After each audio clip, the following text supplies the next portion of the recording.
এইভাবে বলা হতো। এখন আমরা বলছি মুসলমান সম্প্রদায়, হিন্দু সম্প্রদায়, আগে তো একটা জাতি হবে, তারপর না সম্প্রদায় হবে। আমরা এমনকি বলি বাংলায় নারী জাতি, পুরুষ জাতি, তাই তো বলি। আর বলি কি তোমার 14 পুরুষ, এখানে জেনারেশন উঠতে বলা হয়। কিন্তু আধুনিককালে আমরা বাংলা ভাষাটাকে এইভাবে নষ্ট করতে বাধ্য হচ্ছি। এখন বলে প্রজন্ম 71, আপনি তো পুরুষ 71 বলতে পারছেন না। এই জিনিসটাও খেয়াল রাখতে হবে। প্যাসিভ রেভলিউশনের কেন আমি বাংলা অনুবাদ করিনি, আমরা একটা হাফ অনুবাদ করেছিলাম, বেহাত বিপ্লব, এটা দিয়ে এর পুরো অর্থ ধরা যায় না, সেটা আমি পরিষ্কার করব। তাহলে 1947 যা হয়েছিল, প্রশ্ন হচ্ছে এটাই, তা অনিবার্য ছিল কিনা। আয়েশা জালাল প্রমুখ আরও অন্যান্য লেখক যারা আছেন, তার মধ্যে ইয়াসমিন খানের ছোট বই আমি দেখালাম, তারা বলছে এটা অনিবার্য ছিল না, এটা নিবার্য ছিল। কিন্তু কি কারণে এটা অনিবার্যের মতো হয়ে উঠলো, এটা হচ্ছে আমাদের অনুসন্ধানের প্রশ্ন। তার মধ্যে আমি বললাম 19বিংশ শতাব্দীর মুসলিম অভিজাত শ্রেণী তাদের দাবি দাওয়া পূরণের জন্যে ইংরেজদের সাথে তারা বার্গেন করছিল। এখন গল্পের মধ্যে আপনারা যেটা পাবেন, আসেন 1906 আসেন, আমি আগে সংক্ষেপ করি, তারপর আপনাদের প্রশ্ন নেব। 1906 সম্পর্কে একটা প্রচারণা আছে বাজারে, এটাকে মিথ বলে। সেটা কি, ইংরেজ সরকার মুসলিম নেতাদেরকে ডেকে নিয়ে বলেছেন যে বাংলার হিন্দুরা বড় বেড়ে গেছে, আমরা বাংলাকে ভাগ করে দিলাম, তোমরা আমাদের সহযোগিতা করো। এইটা হচ্ছে প্রচারণা। মৌলানা মোহাম্মদ আলী একবার কোকনদ কংগ্রেসে এই 20-এর দশকে বক্তৃতার সময় একটা শব্দ বলেছিলেন, বলে ইট ওয়াজ এ কমান্ড পারফরমেন্স। এই শব্দটার অর্থ খেয়াল করো, আমি কি ওয়ার্ড বলে লিখছি, এখান থেকে একটা আলোচনার সূত্রপাত হয়েছে।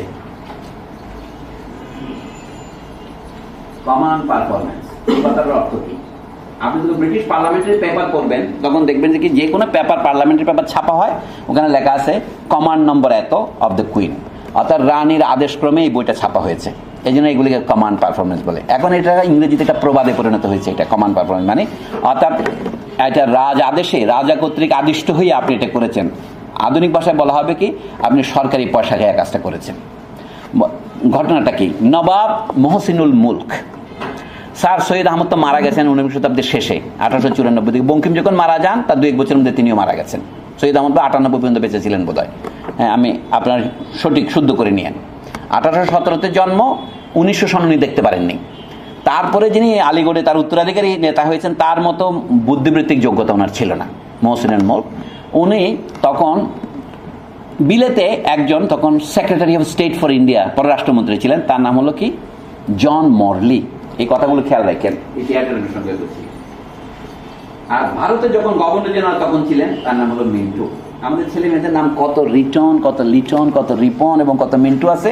যেমন রাজাদের নাম সকলেই রাখতে চায়, আমাদের ছেলে মেয়েদের নাম শাহজাহান, জাহাঙ্গীর, আকবর যেমন হয়, ওদের বই মিন্টু হয়। মিন্টু একজন ছিল ভারতের গভর্নর জেনারেলের নাম, সেই 1900 সনের একটু পরে আর কি, কার্জনের পরে উনি আসেন।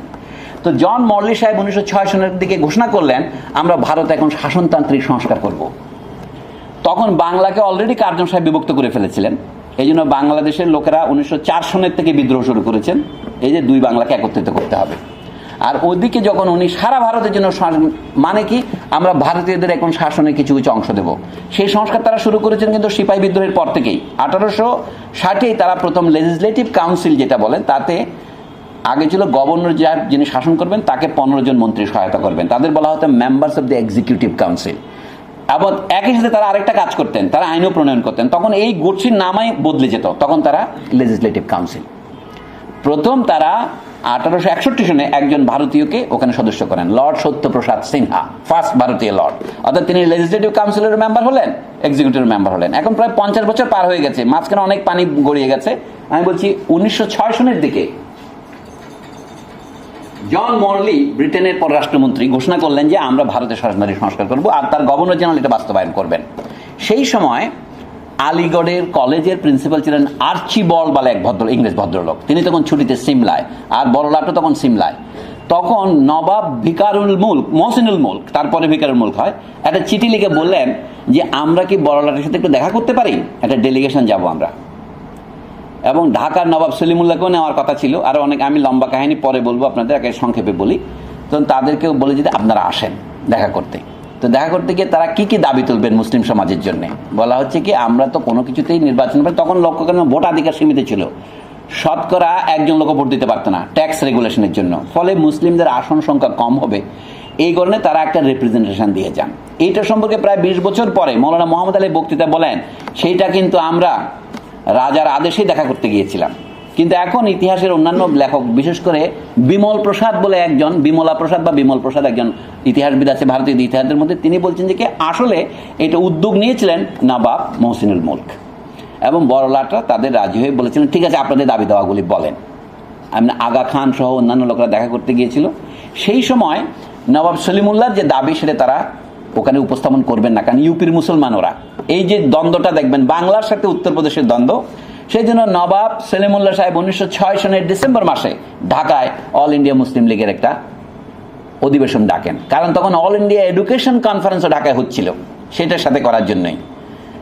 সলিমুল্লাহ সাহেবকে ওই জায়গায় ওরা নেন নাই, না নেওয়ার ফলে তিনি এখানে করলেন, সেইখানে ওই ইউপির লোকেরা সেটা কুদেতা করলো। তার সভাপতি, সাধারণ সম্পাদক সব পদ ইউপির মুসলমানরা নিয়ে আনলেন, সলিমুল্লাহ কোনো পদই পাইলেন না। 1930 সনের এইটা আরেকটা ট্র্যাজেডি, সেই কাহিনীতে আমি এখন যাব না। তাহলে তারা যে দেখা করলেন, সমস্যা হচ্ছে এটা নিয়ে, কমান্ড পারফরমেন্সের রাজার আদেশে তারা গিয়েছিলেন না, তাদের কোনো দাবি ছিল।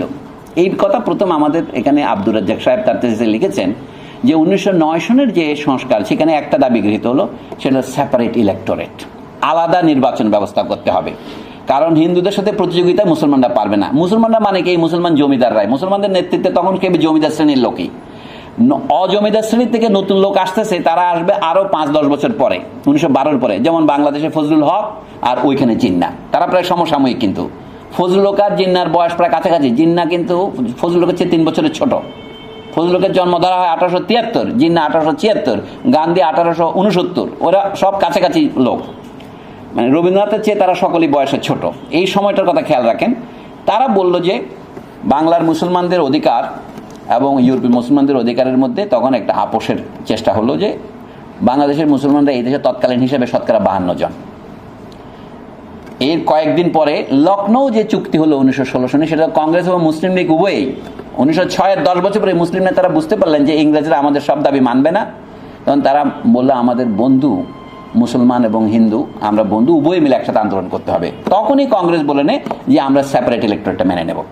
1909 সনে তারিখগুলো লেখেন, মৌলিক সংস্কার বলা হয় 1909, আর এটা হচ্ছে 1916। এর মাঝখানে অনেক জল বয়ে যায়। মুসলমানদের পক্ষ থেকে দাবিটা উঠেছিল পৃথক নির্বাচনের ব্যবস্থা করা হবে, সেটা ইংরেজরা মেনে নিয়েছিল কোন জায়গায়? শুধু নমিনেশনের ক্ষেত্রে। এটা গুরুত্বপূর্ণ তথ্য। বড়লাটের এক্সিকিউটিভ কাউন্সিলের মধ্যে মেম্বার নেওয়া হবে ভারতীয়, ধরেন 10 জন কথায় কথায়, তার মধ্যে মুসলমান যেন 2 জন থাকে, এই নিশ্চয়তা দেওয়া হলো। এইটা হচ্ছে ওই ডেলিগেশনের অংশ, এবং সেটা তারা মেনে নিল। এরপর 1916 সনে কংগ্রেস এবং মুসলিম লীগ উভয়ে এটাকে মেনে নিলেন যে এইভাবেই আমরা ভবিষ্যতে চলবো। তখন সেখানে আর একটা জিনিস গোপনে হয়েছিল, যেটা আমরা এখন জানি না। বলা হলো কি, মুসলমানদের মধ্যে যে আসনগুলো হবে সেটার মধ্যে একটা বিভাজন করতে হবে। যে প্রদেশগুলিতে মুসলমানের সংখ্যা করেছে, যেমন বাংলায়, তারা সারা ভারতের আসনের জন্য তারা 40 ভাগ নেবে, 52 ভাগ আমাদের ভোটার হবে, কিন্তু আমরা সিট নেব 40। কারণ ইউপির লোকেদের ওখানে মুসলমানদের সংখ্যা কম। পাঞ্জাবে মুসলমান তখন হচ্ছে, পাঞ্জাবের হোল প্রদেশে পূর্ব পশ্চিম মিলে শতকরা 54, তারা শতকরা 50 সিট নেবে, আর ইউপির লোকেরা বাকি সিটগুলো নেবে। এই সমস্ত প্রশ্নে বাংলাকে তখন শহীদ করা হয় 1916 সনে লখনৌ চুক্তি জেলা বলা। লখনৌ চুক্তি কার মধ্যে? কংগ্রেস আর মুসলিম লীগের মধ্যে। আমি হচ্ছে ঘটনার 2টো ধারা ছিল, একটা হচ্ছে ভারতের বিভিন্ন প্রদেশের মধ্যে, আর হচ্ছে হিন্দু বা মুসলমানের মধ্যে। ক্রমশ দেখলো মুসলিম ঐক্য বিধানের নামে বাংলা পাঞ্জাবের মধ্যে যে অসম সম্পর্ক পরবর্তীকালে 1971 সনে পরিণত হয়েছে, সেটা কিন্তু 1916 সনে সূত্রপাত হয়। আর ইউপির যে নেতারা পরে পাকিস্তান আন্দোলনের নেতৃত্ব দেয়, লিয়াকত আলী শুদ্ধ, তারা ছিল ইউপিতে সংখ্যা লঘু, কিন্তু তাদের স্বার্থের জন্য বাংলার মুসলমানরা তাদের কিছু স্বার্থ ত্যাগ করলো, যেন ওই আসনগুলোর প্রপোর্শনাল রিপ্রেজেন্টেশন হয়। এই নিয়ে ইতিহাসবিদদের লেখার মধ্যে আপনারা অনেক পড়বেন, আমি শুধু আজকে ঘটনার মূল ধারাটা বলছি। এই হচ্ছে 1920-এর আগে। 1918 সনে এই পর্যন্ত ভারতের রাজনীতিতে এই ইসলামী মৌলবাদ বা হিন্দু মৌলবাদ এই কথাগুলো ছিল না। গান্ধীর আদর্শের মধ্যে বা কংগ্রেসের আদর্শের মধ্যে জাতি বলতে যে আদর্শ বোঝানো হচ্ছিল, তাতে কিছুটা ভারতীয় সংস্কৃতির নামে হিন্দু আদর্শ ছিল।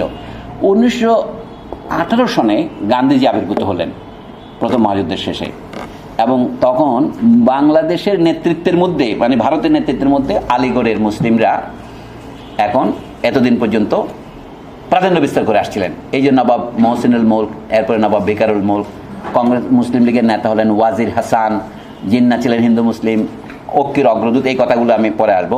ওই যে রাজা মাহমুদাবাদ ল্যান্ডলর্ডদের নেতা, উনি হলেন সভাপতি 1912 সনে, এবং ওয়াজির হাসান বলে এক ভদ্রলোক, তিনি হলেন সাধারণ সম্পাদক। জিন্না তখনও নেতৃত্বের কোথাও নাই, মুসলিম লীগের নেতৃত্ব বাংলাদেশ থেকে চলে গেছে। তো এই সময় গান্ধীজির সময় তখন খেলাফত আন্দোলন শুরু হলো। এটা হচ্ছে প্রথম। উলেমা বা মৌলবীরা কি করে রাজনীতিতে আসলেন? এই পর্যন্ত রাজনীতি সীমিত ছিল স্যালারিয়াত এবং প্রফেশনালদের মধ্যে, এখন উলেমারা এসে প্রবেশ করলেন। এই প্রথম ধর্মের কথাটা বড় হয়ে আসলো এবং গান্ধীজি সেটাকে পুরোপুরি প্রশ্রয় দিলেন। কিভাবে প্রশ্রয় দিলেন? যে খেলাফত রক্ষা করতে হবে, গান্ধী এটা মেনে নিলেন। এটা রবীন্দ্রনাথও তখন গান্ধীর সমালোচনা করেছেন। 1918 থেকে, আমি সংক্ষেপ করছি, 1924 পর্যন্ত এই 7-8 বছর খেলাফত আন্দোলনের সুদিন ছিল। সেই সময় মুস্তফা কামালের আবির্ভাব হয়ে খিলাফত ওখানে বিলুপ্ত না করা পর্যন্ত ভারতে কিন্তু খিলাফত কমিটি অনেক আন্দোলন করেছে এবং গান্ধীজি সেগুলিতে নেতৃত্ব দিয়েছেন। এবং গান্ধী নিজেকে ঘোষণা করেছিলেন, I am the dictator of the খিলাফত মুভমেন্ট। এবং তাকে এই দেবন্দের মৌলানারা মসজিদের মেম্বরে নিয়ে এই ন্যাংটা মৌলভী গান্ধী সাহেবকে বক্তৃতা দিতে দিয়েছেন। তখন তারা কোনো অন্যায় দেখেননি। এই রাজনীতির ধর্মের প্রশ্নটা উঠেছে। এইটাই পরবর্তীকালে জমিয়তুল উলামায়ে হিন্দ তারা প্রথম স্বাধীনতা দাবি করেছে 1921 সনে।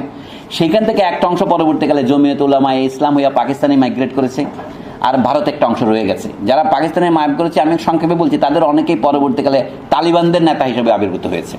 সে কাহিনী স্বতন্ত্র হবে। এই রাজনীতিতে ধর্মের প্রবেশ গান্ধীজির হাত দিয়ে হয়েছে। মানুষ ধর্মে, কিন্তু রাজনীতিতে ধর্মকে একটা বড় উপাদান করে তোলার ক্ষেত্রে গান্ধীজির অবদান চিরস্মরণীয়। গান্ধীজি এবং খেলাফতের মধ্যে যে মৈত্রী, তাতে দেখা গেল তখন হিন্দু মহাসভার সূত্রপাত হলো। ভারত বিভাগের ক্ষেত্রে হিন্দু মহাসভা বড় ভূমিকা পালন করেছে, আমি সেটা বলবো। কংগ্রেস সম্পর্কে মুসলিম লীগের একটা রিজার্ভেশন ছিল। এটা আসলে কংগ্রেস মুখে বললে হয় না, এটা হিন্দুদের দল। হিন্দুদের মধ্যে একটা দলের মধ্যে কংগ্রেস সম্পর্কে এই সমালোচনাটা ছিল। এটা ভারতের জাতীয় কংগ্রেস হলে এটা হিন্দু স্বার্থকে ব্যাহত করতেছে, তখন তারা আলাদা সংগঠন 1922-23 সনের দিকে করে। পরবর্তীকালে তার নেতা হন আমাদের কলকাতা বিশ্ববিদ্যালয়ের ভাইস চ্যান্সেলর শ্যামাপ্রসাদ মুখার্জি, যিনি আসিম মুখার্জির ছেলে। উনি 1950-এর দিকে মারা যান, দেশ স্বাধীন হওয়ার পর। আমি এই কাহিনীটা বলছি, ভারতের রাজনীতিতে 3টা শক্তির উদ্ভব। এখন অনেকে মনে হয় ধর্মের কারণে পাকিস্তান হয়েছে, আমি সেটার প্রতিবাদ করতে চাচ্ছি। ধর্ম ছাড়াও মানুষের যে গোষ্ঠীগত স্বার্থ আছে অনেকগুলো, সেই গোষ্ঠী স্বার্থকে প্রথম হচ্ছে চাকরি, তা বললো প্রফেশন। আমরা সবগুলোতে সমান প্রতিনিধিত্ব চাই এবং এই দেশ থেকে ইংরেজরা যখন ছেড়ে চলে যাবে, তখন আমরা কি করে কাজ করবো, এখানে কি করে থাকবো, এটার নাম কনস্টিটিউশন। ওই যে মর্লিমেন্টও প্রথম সংস্কারের কথা ঘোষণা করেছিলেন, তখন প্রশ্ন হচ্ছিল ভোটগুলো কিভাবে হবে। 1916 সনে কংগ্রেস এবং মুসলিম উভয় মেনে নিল আলাদা নির্বাচন প্রথা হবে। সে আলাদা নির্বাচন প্রথা আমাদের দেশে 1970 পর্যন্ত ছিল, 70-এ বাতিল হয়েছে আর কি, তার আগে পর্যন্ত। জিন্নাহ সাহেব প্রথমে এটা সমর্থন করেন নাই, পরে তিনি বলছেন এছাড়া আর কোনো উপায় নাই। এই যে সূত্রপাত হলো, প্রফেসর রাজ্জাক তার থিসিসে পরিষ্কার লিখেছেন, অনেকে বলে থাকেন যে 1909 সনে পৃথক নির্বাচন ব্যবস্থা প্রথম চালু হয়, এটা সঠিক নয়। রাজ্জাকের থিসিসের মূল বক্তব্য হচ্ছে এটাই, ওটা আমি পড়েছি ওই থিসিস। উনি বলেন এটা প্রকৃতপক্ষে চালু হয় প্রথম 1919-এ, যখন যেটাকে বলা হয় মন্টেগু চ্যামসফোর্ড সংস্কার। ওই আবার দুজন, একজন পররাষ্ট্রমন্ত্রী, একজন গভর্নর, একজনের নাম মন্টেগু আর একজন নাম লর্ড আর একজন নাম চ্যামসফোর্ড। এটা 1919 সনের ব্যাপার। তখন কিছু পরিমাণে বাংলাদেশি এবং ভারতীয় লোকেরা মন্ত্রী হতে শুরু করে, প্রাদেশিক মন্ত্রিসভা। তখন ছিল ডায়ার্কি বা দ্বৈত শাসন, উপরে ইংরেজ গভর্নর, এখানে মন্ত্রিসভা এবং প্রধানমন্ত্রী হবে লোকাল। তাদের কিছু কিছু ক্ষমতা হলো, তারা 2-একটা চাকরি বাকরি দিতে পারবে, 2-একটা রাস্তাঘাট করতে পারবে। এই যে কিছু কিছু ক্ষমতা বন্টন শুরু হলো, এটার পরিণতিতেই 1947 সন পর্যন্ত আস্তে আস্তে অগ্রসর হয়েছে। এইখানে এই প্রশ্নটা দাঁড়ালো, 2টা কমিউনিটি, মুসলিম এবং হিন্দু, তার মধ্যে প্রথমে আমাদের শ্রেণী বিভাজনটা করে নিতে হবে, যেটা আমাদের ঐতিহাসিকরা করেন না। মুসলমান উচ্চ শ্রেণী আর মুসলমান কৃষক। পূর্ব বাংলা ছিল অধিকাংশ মুসলমান কৃষক এবং উদীয়মান মধ্যবিত্ত। তার উদাহরণ হচ্ছে জানেন আবুল হাসিম। আর সোহরাওয়ার্দী সাহেব ছিলেন উল্টা ওই দিকের উচ্চ শ্রেণীর। আমরা এই জিনিসগুলো যদি অনুসন্ধান করি, তাহলে দেখা যাবে বাংলাদেশের মুসলমানদের মধ্যে শ্রেণী বিভাজন ছিল, পাঞ্জাবেও শ্রেণী বিভাজন ছিল। সেখানে বড় বড় ল্যান্ডলর্ডরা তারা সবসময় ইউনিয়নিস্ট পার্টি বলে একটা পার্টি করতেন। তারা কি করে, মুসলিম লীগ কি করে সেখানে জয় করলো? প্রথম দিকে মুসলিম লীগ কোনো শাসনই ছিল না। উদাহরণ দিলে পরিষ্কার, 1937 সনে যখন নির্বাচন হলো, তখন দেখা গেল পাঞ্জাবে ইউনিয়নিস্ট পার্টির জয়কার, মুসলিম লীগের কোনো জায়গায় নাই। পরে পুরা ইউনিয়নিস্ট পার্টি, তার একসময় নেতা ছিল স্যার ফজলি হোসেন। আমাদের এখানে লোকের নাম দেখলে বুঝতে পারবেন, ফজলি হোসেন বাদশাহ একজন বামপন্থী নেতা, আমাদের এমপি, এখন রাজশাহী বিশ্ববিদ্যালয়ের নেতা ছিলেন। আমি মাঝে মাঝে জিজ্ঞেস, তার নাম ফজলি হোসেন হলো কীভাবে? আমাদের চট্টগ্রাম বিশ্ববিদ্যালয়ের গণিতবিদ ছিলেন ফজলি হোসেন। এই হচ্ছে পাঞ্জাবের ইউনিয়নিস্ট পার্টির প্রথম নেতার নাম ছিল স্যার ফজলি হাসান বা হোসেন, ফজলি হোসেন। তারপরে নেতা ছিল স্যার সিকান্দার হায়াত খান। এদের সাথে পরবর্তীকালে আমাদের পরিচয় হবে আবার। এই পার্টিটা ছিল জিন্না বিরোধী, কিন্তু পরবর্তীকালে কিভাবে তারা জিন্নার হাতে চলেন। বাংলাদেশেও প্রথমে অল বেঙ্গল নিখিল বঙ্গ প্রজা সমিতি করেছিলেন ফজলুল হকরা 1922-23 দিকে। সেটা ধীরে ধীরে কিছুদিন পরে কৃষক প্রজা পার্টি বা কেপিপি পরিণত করেন এবং 1937 সনের নির্বাচনে বাংলায় মুসলিম লীগের চেয়ে বেশি সিট পেয়েছিল তারা। পরে কংগ্রেসের সাথে সম্মতি না হওয়ায় মুসলিম লীগ এবং কেপিপি মিলে মন্ত্রিসভা করে বাংলাদেশে। এই যে ধীরে ধীরে আমরা অনেকে যেটা বলছিলাম যে দেশভাগটা অনিবার্য ছিল, এই আর্গুমেন্টের বিপরীতে আমাদের নতুন সংশোধনবাদী ইতিহাসবিদরা যা বলছেন এটা অনিবার্য ছিল না। আপনি প্রত্যেকটা ঘটনা যখন দেখবেন নেতারা কখন কি সিদ্ধান্ত নিয়েছে এবং কখন কিভাবে পদক্ষেপ নিয়েছে, তাতে দেখা যায় ধীরে ধীরে দেশের বিভাগটা প্রায় অনিবার্য হয়ে উঠেছিল। এই জন্য যারা বলেন 47 সনে কি ঘটেছিল সেটা বোঝার জন্য আমাদেরকে মোহাম্মদ গুরির যুগে যেতে হবে, সেটা সঠিক নয়। আবার 47 সনের ঘটনা শুধু 46 সনে বোঝা যাবে না। আমার আর্গুমেন্ট হচ্ছে আপনি 19বিংশ শতাব্দীর শেষ থেকে শুরু করেন। ইংরেজরা ফরাসি আমাকে বলা হয় সিপাহী বিপ্লবের পর থেকে যে পলিসি নিয়েছিল তাতে এই বিষয়ে আপনি ভালো লাগা কোথায় পাবেন আমি বলি। আমি যে সমস্ত বই পড়ে আনন্দিত হয়েছি সেগুলো একটা বই হচ্ছে ইংরেজদের লেখার মধ্যে Francis Robinson, separatism among Muslims, Indian Muslims. অনেক বেশি অবজেক্টিভ মানে যেখানে তথ্যগুলি পাবেন শুধু গালিগালাজ কম। আর একটা হচ্ছে এই ভারতীয় লেখকদের মধ্যে আরেকটা বিমলা প্রসাদ বা বিমল প্রসাদের পাথওয়ে টু পার্টিশন ইত্যাদি 2 ভলিউম 3 ভলিউম, আমি 3 নম্বরটা দেখি নাই, 2 নম্বর ভলিউম পর্যন্ত আমি পড়েছি। এইটা একটা অনেক তথ্য পাবেন যেখানে মিশা কথাগুলি বাদ দিয়েছে। প্রথম মিশা কথা হচ্ছে কি, ইংরেজদের উস্কানিতে আগা খান, ভিকারুল মুখ এরা ইংরেজের সাথে দেখা করতে গিয়েছিলেন। এটা ঐতিহাসিক তথ্য হিসেবে সঠিক নয়। সঠিক হচ্ছে আলিগড়ের প্রিন্সিপাল আর্চিবোল্ডের মাধ্যমে আলিগড়ের নেতা মহসিনুল মুলক দেখা করতে চেয়েছিলেন, ইংরেজরা সেই সুযোগটা গ্রহণ করেছে। আপনারা বলতে পারেন এটা তো তুচ্ছ ব্যাপার, কিন্তু ইতিহাসের তুচ্ছ ব্যাপার তুচ্ছ থাকে না, এটাকে বলে বাটারফ্লাই ইফেক্ট। আপনাদের সামান্য রকমের পার্থক্য হয় তাহলে পরবর্তী বিবরণ অনেক কিছু বদলে যায়। কিন্তু এইটা সত্য কিনা, এই কথাটা কে ব্যবহার করেছিলেন? মৌলানা মোহাম্মদ আলী, খেলাফত আন্দোলনের নেতা, 2 ভাই ছিলেন শওকত আলী। উনি এটা ব্যবহার করার পর থেকে ভারতীয় ইতিহাসবিদরা কেবল এইটাই উদ্ধৃতি দেন যে that was A command performance, মানে এটা রাজার ইঙ্গিতে, হাতের ইঙ্গিতে হয়েছে, মুসলমানদেরকে ব্যবহার করেছে হিন্দুদের বিরুদ্ধে। এখন কথাটা এইভাবে বলাটা একটু সাম্প্রদায়িক শোনায়, মুসলমান হিন্দু এই কথাটা বলছেন কেন? কিন্তু এই দুইটা ঐতিহাসিকভাবে কমিউনিটি হিসেবে স্বীকৃত, কিন্তু এই কমিউনিটিকে জাতিতে পরিণত করলো কিভাবে? আপনি কমিউনিটি না এই কথা বলতে পারবেন না। আমাদের ঢাকা বিশ্ববিদ্যালয়ে গেলে বুঝতে পারবেন, প্রথমে লোককে জিজ্ঞেস করে ভিসি সাহেবের জেলা কোথায়। এখন যেখানে আখতারুজ্জামান যে ভিসি হয়েছে, একজন জিজ্ঞেস করলেন জেলা কোথায়, তা আমি বললাম যে আমি তো ঠিক জানি না। একজন বললো ওনার জেলা ভোলা। তো আমি বলছিলাম পটুয়াখালী, ভোটাল যে এর মধ্যে একটা জেলা হয়ে গেছে তা আমি খেয়াল করি নাই। এরকম ভুল আমরা করি। আর একটা হলে কি, উনি তো মাদ্রাসার ছাত্র। হ্যাঁ, কালকে বলে যে ওনার যেখানে জন্ম তার 8 মাইলের মধ্যে কোনো স্কুল ছিল না, মাদ্রাসা যাওয়া ছাড়া কোনো উপায় ছিল? মাদ্রাসার ছাত্র হয়েছে বলেই উনি ঢাকা বিশ্ববিদ্যালয়ে ভিসি হতে পারবেন না, এরকমও প্রচারণা আমি শুনতে পাচ্ছি। উনি লোক ভালো না মন্দ সেটা বলার লোক আমি নই, সেটা নুরুল ইসলাম নাহিদ বলবেন, আমি শুধু আমার কথাটাই বলছি। এই ধরনের হয় আর কি। কিন্তু আপনার ইতিহাস আলোচনা করার সময় প্রত্যেকটা নেতার অ্যাক্টিভিটি যদি আলোচনা করেন, আপনি তিনি কোন এলাকার লোক, তিনি কোন শ্রেণীর লোক, এমনকি তিনি কোন সম্প্রদায় বা কমিউনিটির লোক, সেটাও আপনাকে বলতে হবে। আমি এইটুকুই বলতে চাচ্ছি যে কংগ্রেস এবং মুসলিম লীগ এই দুইটা কি করে ধীরে ধীরে সোল স্পোক্সম্যান হয়ে উঠলো, এইটা হচ্ছে অন্তত 50 বছর দেখতে হবে। কংগ্রেস গঠিত হচ্ছে 1885-তে, তার 100 বছর উদযাপিত হয়ে গেছে 1985-তে। কংগ্রেসের বয়স এখন বলেন 130 বছরের মতো। কথা ছিল কংগ্রেস একটা রাজনৈতিক দল ছিল না, কথা ছিল কংগ্রেস একটা প্ল্যাটফর্ম, এবং কংগ্রেসের থেকেও আপনি অন্য দল করতে পারবেন। মোহাম্মদ আলী জিন্নাহ সেই শর্তে কংগ্রেস করতেন, এবং তিনি যখন মুসলিম লীগ তাকে দাওয়াত দিল তার সাথে দেখা করার জন্য, ওই ওয়াজির হাসান এবং আরও অন্যান্যরা তার সাথে দেখা করতে গিয়েছিলেন, উনি বলেন হ্যাঁ আমি একটা শর্তে যোগ দিতে পারি মুসলিম লীগে, যেন আমার কংগ্রেসের সদস্যপদ বাতিল করতে না হয়। উনি কিন্তু 25 বছর যৌথভাবে মুসলিম এবং কংগ্রেস দুটাই করতেন। পরে কংগ্রেস যখন একটা রাজনৈতিক দল হিসেবে আত্মপ্রকাশ করে নাই, 1937 সালের নির্বাচনেও কংগ্রেস বলেছে আমরা তো রাজনৈতিক দল নই, প্ল্যাটফর্ম। প্রফেসর রাজ্জাকের থিসিসের নাম হচ্ছে পলিটিক্যাল পার্টিজ ইন ইন্ডিয়া। সেখানে রসিকতা করে দেখেছেন কংগ্রেস তো কখনো পলিটিক্যাল পার্টি ছিল না। এটা পলিটিক্যাল পার্টি হয়েছে কখন? রাজ্জাক থিসিস লেখার পর। অনেকটা 1947 সালে বলা হলো কি এটা পলিটিক্যাল পার্টি হবে কিভাবে? গান্ধীজি বলেছিলেন কংগ্রেস বিলুপ্ত করে দেওয়া হোক। নেহরুরা বললেন যে আমরা এত সংগ্রাম করেছি, এটা বিলুপ্ত না করে এটাকে আমরা রাজনৈতিক দল হিসেবে এগিয়ে নিয়ে যাই। গান্ধী বলেছিলেন কংগ্রেসের লক্ষ্য ছিল ভারতের স্বাধীনতা অর্জন। এখন তো স্বাধীনতা পেয়েছেন, এখন নানা দলকে করতে দেন। কংগ্রেস তো সবারই প্ল্যাটফর্ম ছিল, এই জন্য কংগ্রেসের ভিতরে প্রজা সোশ্যালিস্ট পার্টি এবং এই কমরেড মুজাফফর আহমদরা যখন যখন শ্রমিক কৃষক দল করে, তখন বলে ভারতীয় জাতীয় কংগ্রেসের অন্তর্গত কৃষক প্রজা পার্টি, এরকম করতে হয়েছিল তাদের। আমার মনে হয় এই ঘটনাগুলোর সাথে যখন আমাদের পরিচয় হবে, আমি শুধু রাজনৈতিক দিকটাই বললাম, এখন তার যে অর্থনৈতিক দিক এবং তার যে নানা রকমের সাংস্কৃতিক অভিপ্রকাশ, এই বলে আমি আপাতত একটু বিরতি নেই, পরের প্রশ্ন করব বঙ্কিম সম্পর্কে আমাদের ভদ্রলোক যেটা বলেছেন সেটা দিয়ে আমি একটু আপনাদের বলি। ওনার বক্তব্য হচ্ছে স্যার সৈয়দ আহমদ খান এবং বঙ্কিম তো একই জিনিস ছিলেন। ওনার বক্তব্য হচ্ছে ইংরেজদের বন্দনা করাটা যদি অন্যায় হয়ে থাকে, ওনার বক্তব্য হচ্ছে বঙ্কিম যা করেছেন সেই জন্য বঙ্কিম এত প্রশংসা পেয়েছে ভারতীয় জাতীয়তাবাদীদের, সৈয়দ আহমদকে কেন সাম্প্রদায়িক বলা হচ্ছে, এই বিষয়ে ওনার বক্তব্যটা একটু শুনেন। বলে Bankimchandra Chatterjee has been highly acclaimed by some scholars as a pioneer of Indian nationalism. আমি এখানে আরেকটা কথা বলি, আমাদের আহমদ সাফা সাহেব একটা বই লিখেছিলেন মৃত্যুর আগের বছর ওই বঙ্কিমের শতবর্ষ উপলক্ষে, সেটা বেরিয়েছিল 1997-তে, নাম হচ্ছে শতবর্ষের ফেরারি বঙ্কিমচন্দ্র চ্যাটার্জি।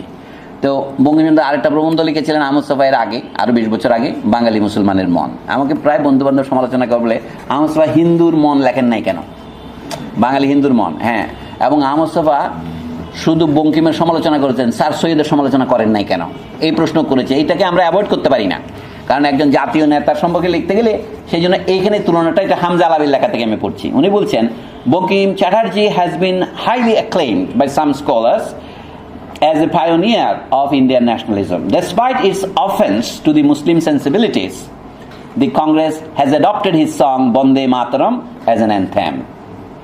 এটা স্লাইটলি আপনি দেখতে ভারতের রাষ্ট্র এটাকে অ্যান্থেম হিসেবে নেয় নাই, তারা এটাকে নিয়ে সং হিসেবে, এটা হলো জাতীয় গান আর ওটা জাতীয় সঙ্গীত। অনেকে বলেন না নজরুল গীতি বলেন, রবীন্দ্রসঙ্গীত বলেন, কেন? ভারতে এটাকে একটা রাজনৈতিক সমস্যা হয়ে দাঁড়িয়েছিল, এই জন্য বলা আছে বন্দে মাতরম কি হবে, ন্যাশনাল সং।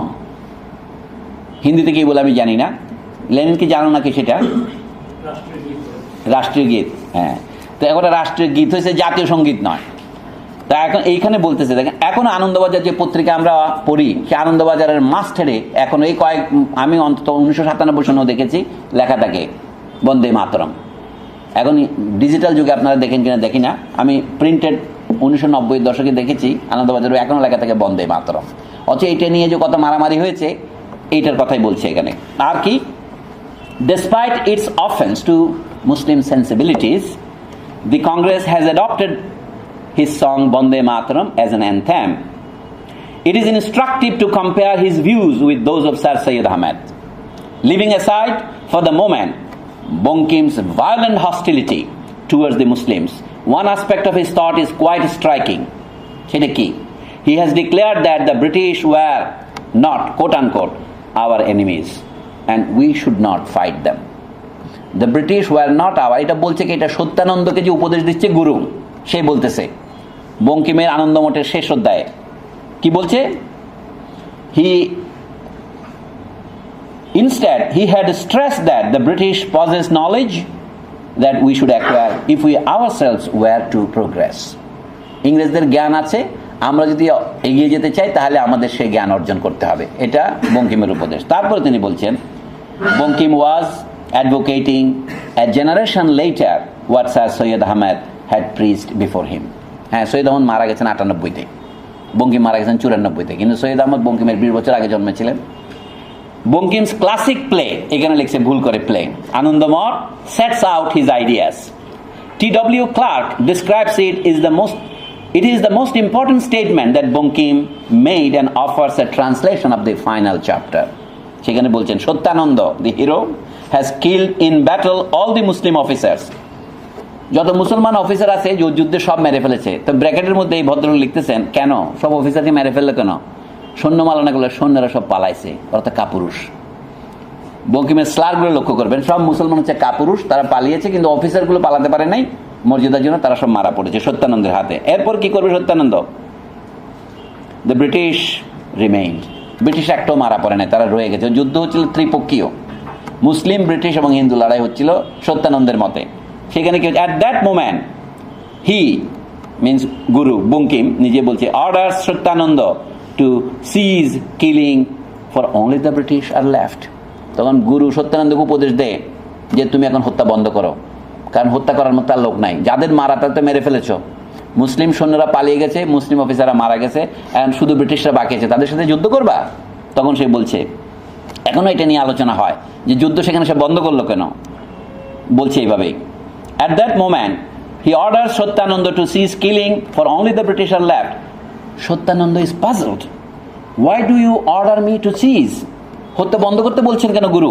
তখন সে বলে, he asks, to this, the Guru replies, your task is accomplished.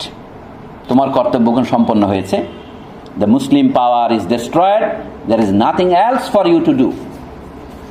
মুসলমান শাসনের পতন হয়েছে, তোমার আর কিছু করার নাই. তখন Satyananda persists, the Muslim power has indeed been destroyed, but the dominion of the Hindus has not yet been established. মুসলিম রাজত্ব শেষ হয়েছে, কিন্তু হিন্দু রাজত্ব তো প্রতিষ্ঠিত হয়নি. The British still hold Calcutta. Kolkata শব্দটা প্রথম আসছে, ব্রিটিশরা তো এখনো কলকাতা দখল করে আছে. যুদ্ধটা